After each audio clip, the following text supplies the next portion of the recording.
Today our lens focuses in on Williamsburg, Virginia. So come and join me to meet the people and hear their stories. This is the history of Waller Mill.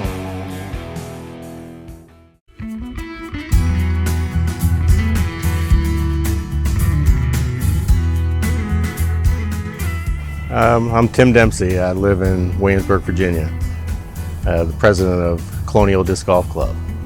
A friend from work had introduced me to disc golf. You know, back then it was kind of like disc golf, you know, you kind of like, like chuckle a little bit. And it's been 20 years ago this year.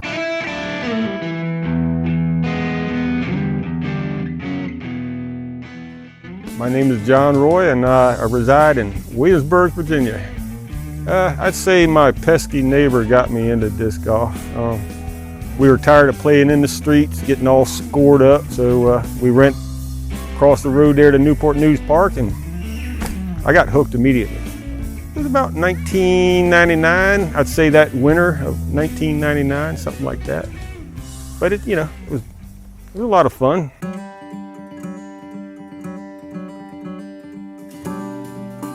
It's nice meeting you, Greg. Thank you for all the... Thanks for everything you do and making the effort to come to my house. Michael Bonde, I live in Hampton, Virginia. I started at a local park, just playing with a frisbee, and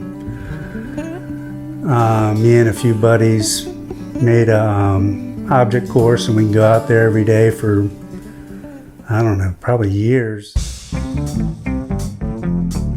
That's what kind of led me to here. I wanted to take it to the next level. We had New Quarter, baby steps at Newport News. You're standing up. We wanted a man-to-man, this kind of course, and this is what we needed. So we ended up going to New Quarter Park. I helped Mike August there, helped him build that. So then I got the bug too, hey, I could do this, All you got to do is not kill yourself with this chainsaw.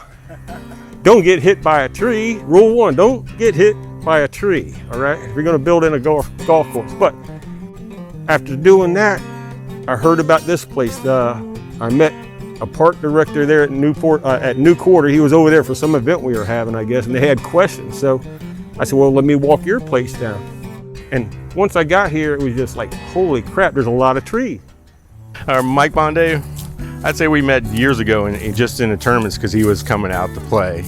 But he moved back into the area here years ago, and just from playing tournaments in fall colors and stuff. And John Roy, when Waller Mill was coming about, we knew we would need some people because Mike had actually helped put in Walnut Creek Park in Charlottesville.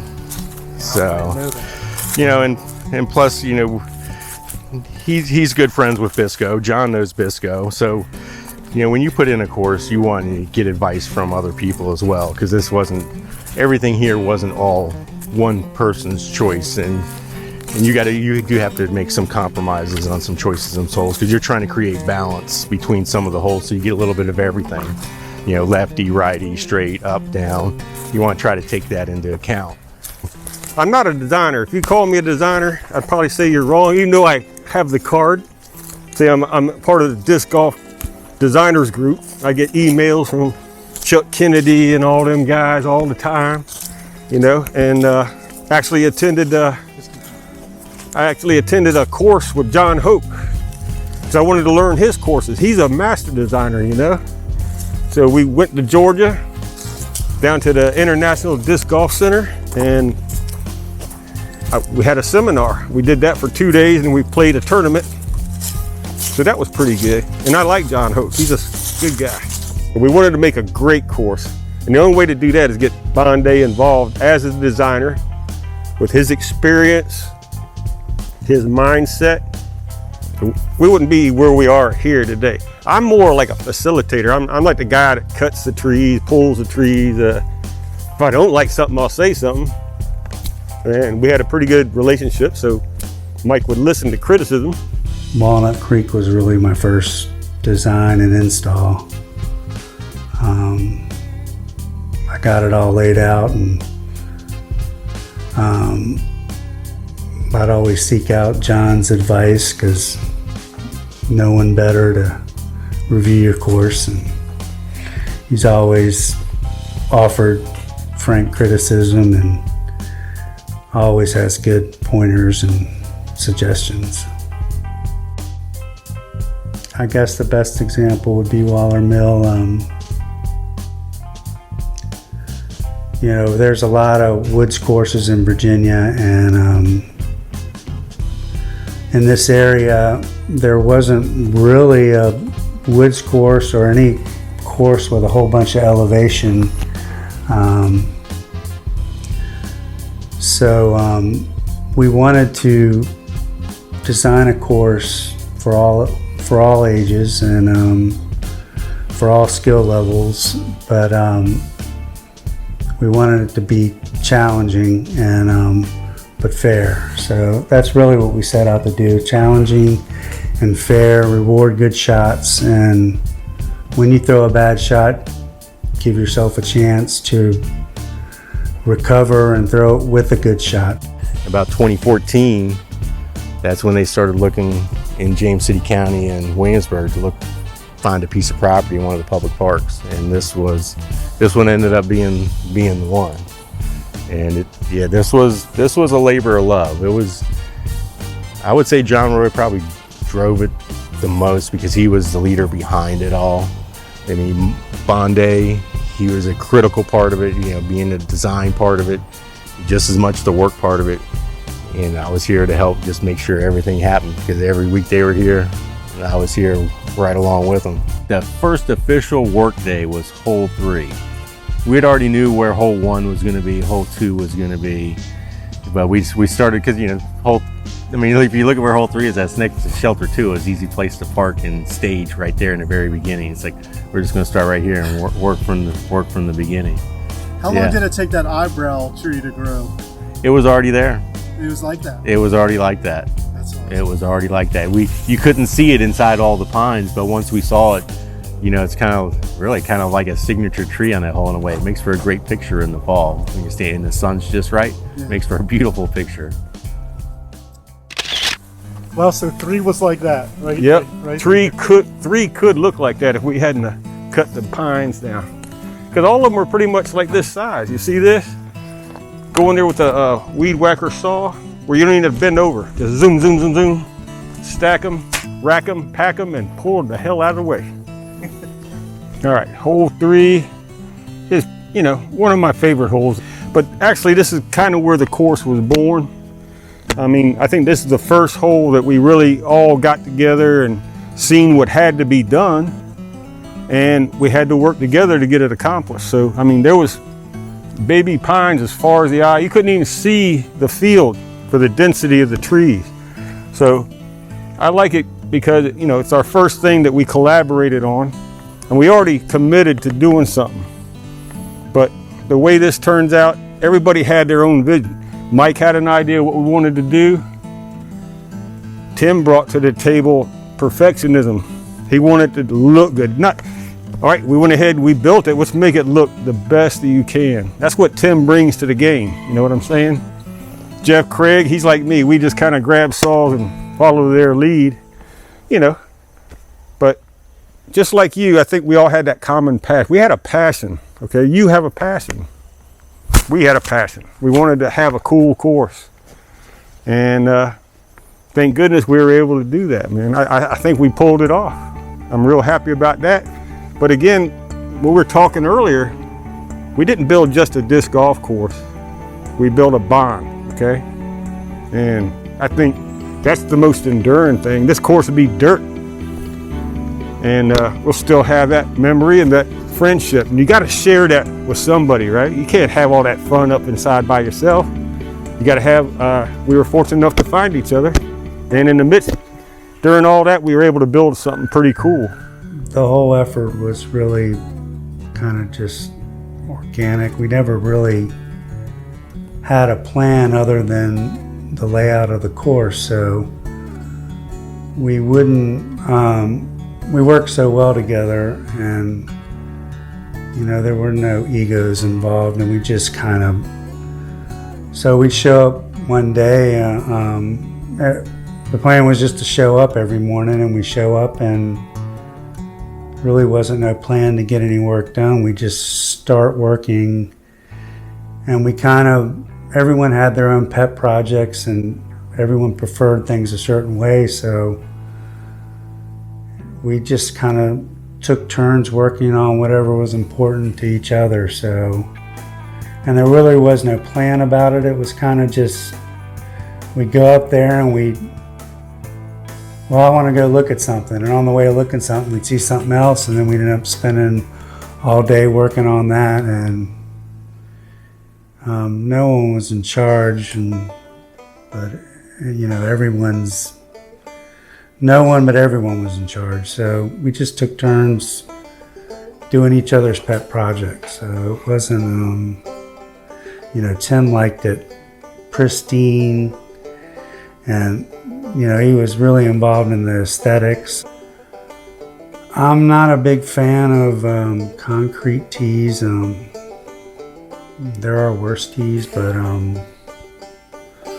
one of the UVA fields, I guess they cut it up and were selling $100 a roll, and John got a roll, and we were all excited until we went to pick it up. John Roy had a forklift, so we tied it to a forklift, raised it up. When they demo that turf, they just leave all the infill in there and roll it up. We had to beat all that out into big piles on the ground and then load that up and transport that out. First, we would build these 4x4 pads. Kind of wanted to make them longer than they needed to be, and we would fill them with and compact them with redneck gold dirt. So we would load that up, fill all the T-pads up, and nail the turf down, and that worked really well. But we have different versions where we flared the ends out, and basically would just use whatever turf we had, try to maximize those pieces. We work with what we have. I mean, there were some trees that needed to go. You remove the dead stuff, and you know, where we could, where we were allowed to, we did take some trees out. But overall, we worked with what we had, and then it was just taking out some of the undergrowth, smaller saplings that had been more recently growing in between the big trees, and getting that out of there, and then coming back with the pole saw and just opening it up. I got this award from the city of Williamsburg for the most volunteer hours. Over 3,500 hours. I was documenting this stuff. It wasn't just me. I told them right then, they called me a superhero for being volunteering all this time. I said, look, that's because there's 5 of us, all right? With me, Mike Bonday, Tim, Jeff Craig, and Otis Mills. Those are the guys that built this place. That's when it was ugly, dirty, tick-infested crap, you know? We'd have 150 ticks a day. We used to have contests, who got the most today, you know? And it was, I mean, a lot of people wouldn't come out here and play because they knew about the tick problem. Walter Mill, when we first got here, was kind of underutilized. It was a good hiking path and stuff like that. They had boat ramps and stuff like that. What we didn't know was they did, like, you know, training their dogs to go look for lost children and people and stuff like that. We didn't know nothing about it. We learned to overcome the tick problem because we were talking to some of the policemen, you know, the guys, the firefighters. They said, go get this spray, you put it on your clothes. No more ticks, dude. That was a turning point in the building of this course. When you could just spray this spray on your clothes, it'd be on there for 6 washes, and it would kill ticks if they walked on you, okay? And it's called permethrin. All right, so favorite hole at Waller Mill Park would probably be hole 7, either from the short or the long. And it has more than just being an ace run downhill shot that everybody loves to throw. But like I say, this was like kind of a turning point for when we were laying out this course, because this is the hole that puts you to the other side of the water before you get to hole backside 8, 9, 10, and 11. So there's a lot more meaning to this hole for sure.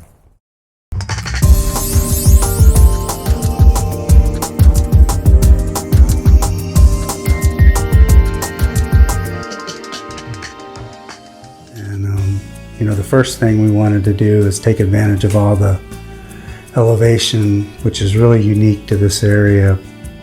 As severe as the uphill and downhill. We wanted to get to the water and have some water holes. There really wasn't an opportunity to play over water too much. Minimizing the walk in between holes and utilizing as much space as we can and involving the water as best we can. All right, everything's roughed in, it's cut. What's the nastiest hole out here? And we'd attack that thing, right?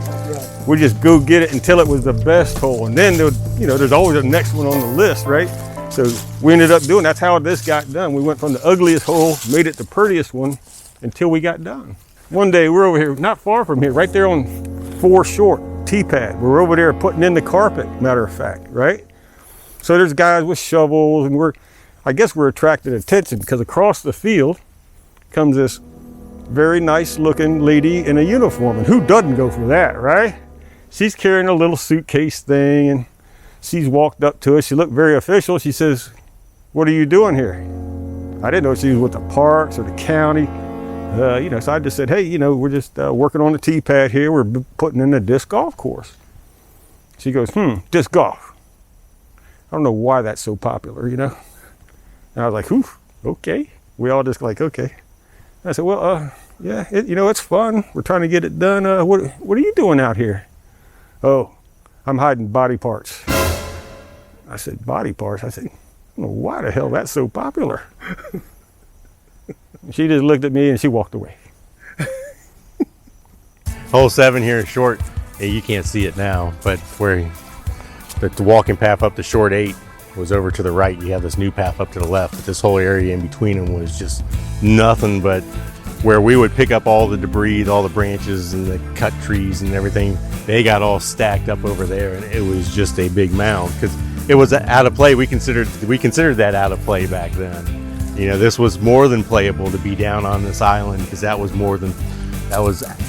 past circle 2 essentially. But that really, honestly, that became unacceptable because it was too close to the green, especially when you're playing to the long that's further up, because now it becomes a problem. You can easily land in it. But it seemed like every time we had a big pile of limbs, Mike decided that's where we're going to do the next fairway. So we had to move them again. I don't know if Tim told you that. How many times have we moved dead wood? Many times. Very frustrating. So there's really have 18 holes and 4 options for each hole. So there's really 72 unique holes out there.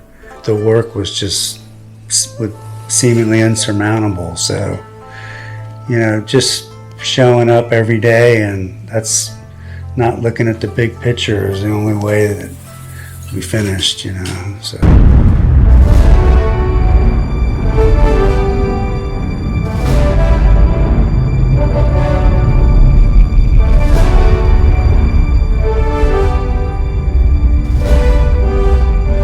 I feel fortunate that we've had some of the top players come through here. In 2017, we were in our first A tier, and that included Waller Mill Park, because we knew we needed a course like Waller Mill to draw the pro players. And we had Paul McBeth that first year, Zach Melton, Chris Dickerson, Michael Johansson, which actually won that year. And yeah, and even since then, there's been a lot of top pros. Andrew Fish pretty much comes every year.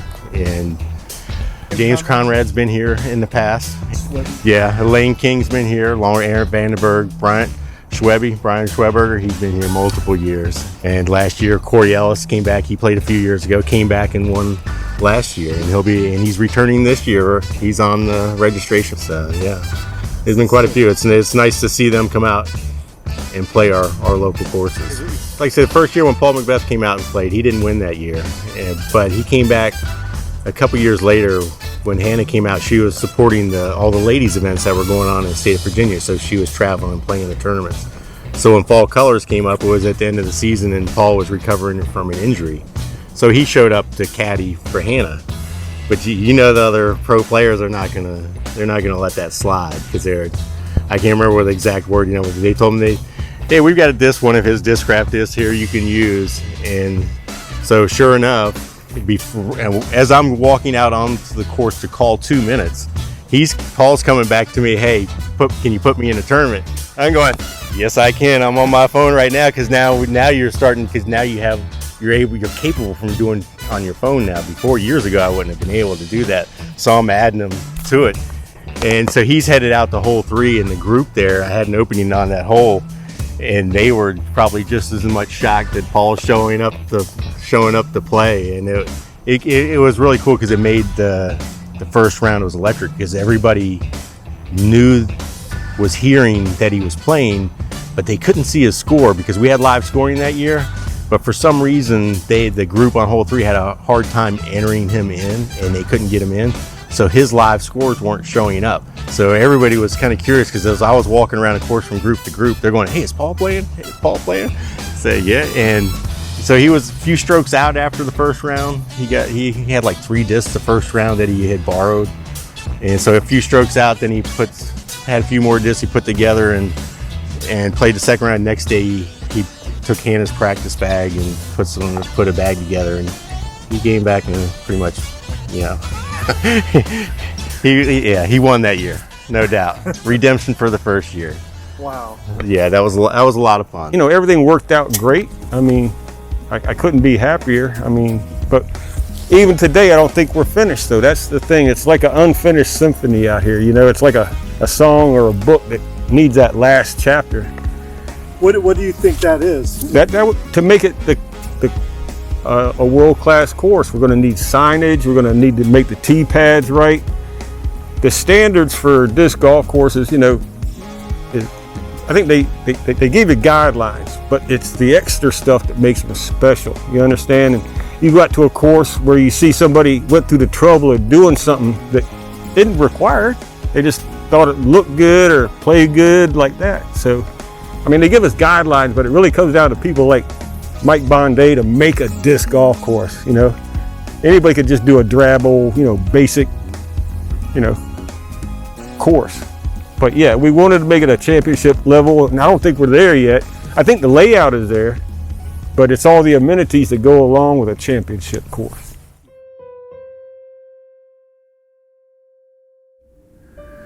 Well, it happened so fast. I kind of showed up to play Fall Colors, I think it was three years ago, and just wasn't walking right. My toes and my hands were numb, and I thought I could at least play that tournament and things would get better, but things progressively got worse. And it's called EGPA. I think it's eosinophilic granulomatosis with polyangiitis. I guess I was in a hospital bed for about 1.5 years and lost 80 pounds and couldn't walk, didn't even have the strength to pick up my phone.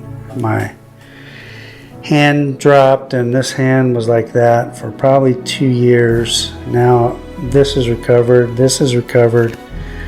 Still can't feel my feet or move my toes, but I can feel down to my ankle now. It's kind of weird. Just started back to work, and I realized I could drive my car. It's really weird not feeling your feet and walking or driving, but hopefully in a couple more years I'll be recovered enough to be the worst disc golfer in my division now, I guess.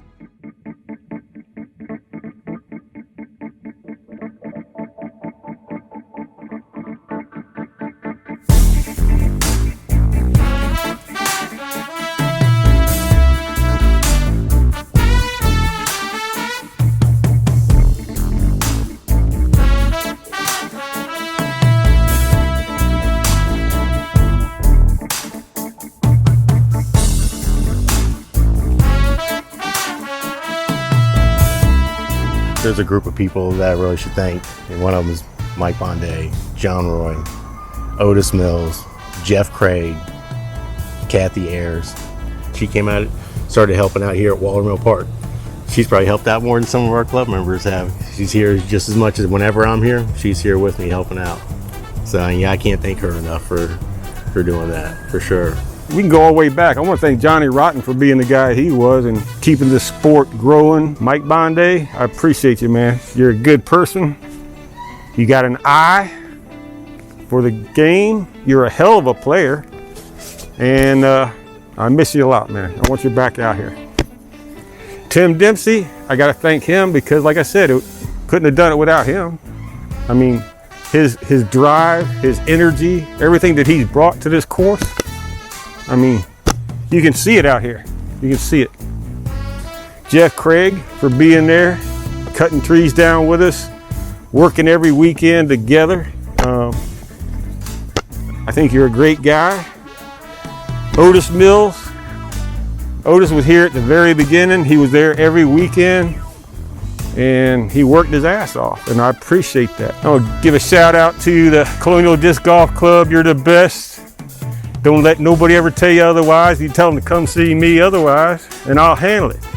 I want to thank John Bisco for his contribution out here because there is a lot of Bisco out here.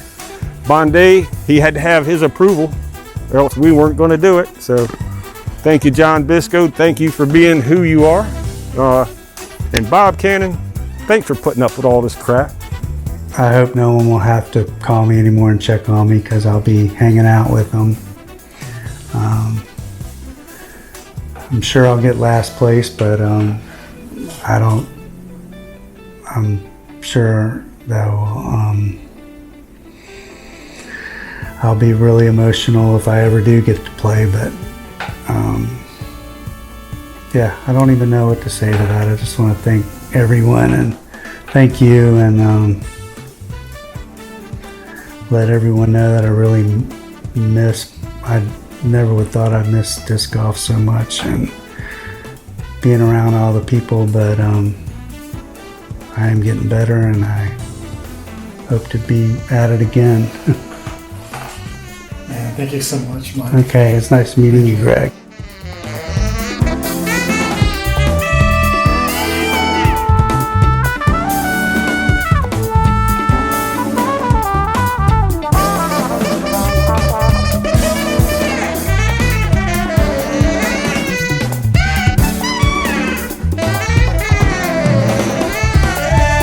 I want to thank you all for stopping by the Chain Hunter YouTube channel.